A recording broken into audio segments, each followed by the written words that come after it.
Di mana ada kemahuan, di situ ada jalan. Bersusah-susah dahulu, bersenang-senang kemudian. Cikgu. Cikgu masih kat saya. Saya pelajar batch 2016. Saya Adnan.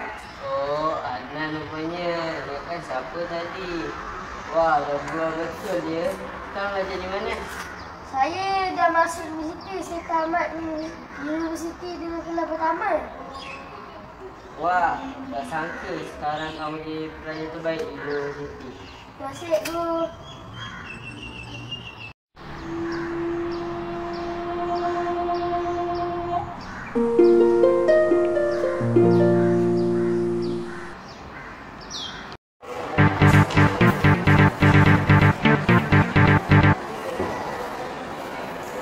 Oh, buat kerja sekolah rupanya. Janganlah kacau.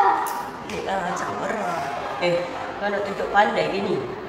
Awik-awik semua sukakan kau saja sebab kau pelajar terbaik. Macam tu. Cikgu Zul datang. Belum.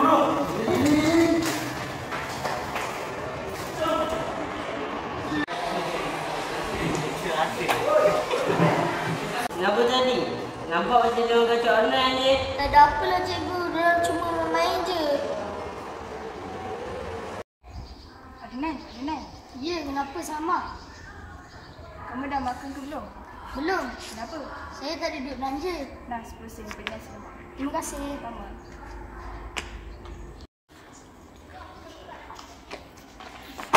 Adina duduk berdua-duaan lah. Korang ni sweet lah. Menyapa. Korang ni memang sweet sangat ni. Kendi, cuma bosan. Dah lah, jomlah.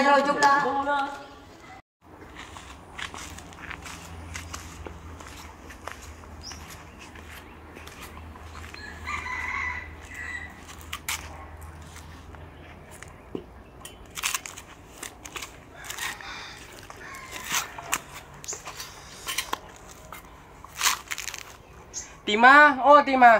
Sekejap bang, saya kat dapur ni.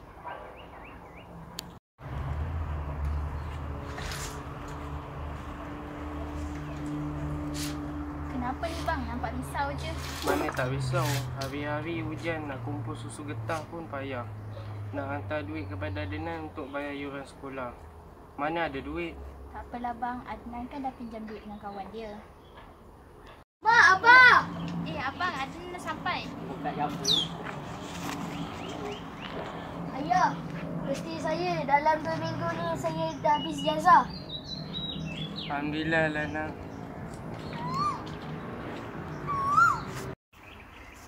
Itu Adnan kan? Ya, Adnan. Kau ingat apa lagi tak? Aku nak minta maaf lah. Masa dulu aku kacau kau masa belajar. Tak apa, aku dah lama maafkan.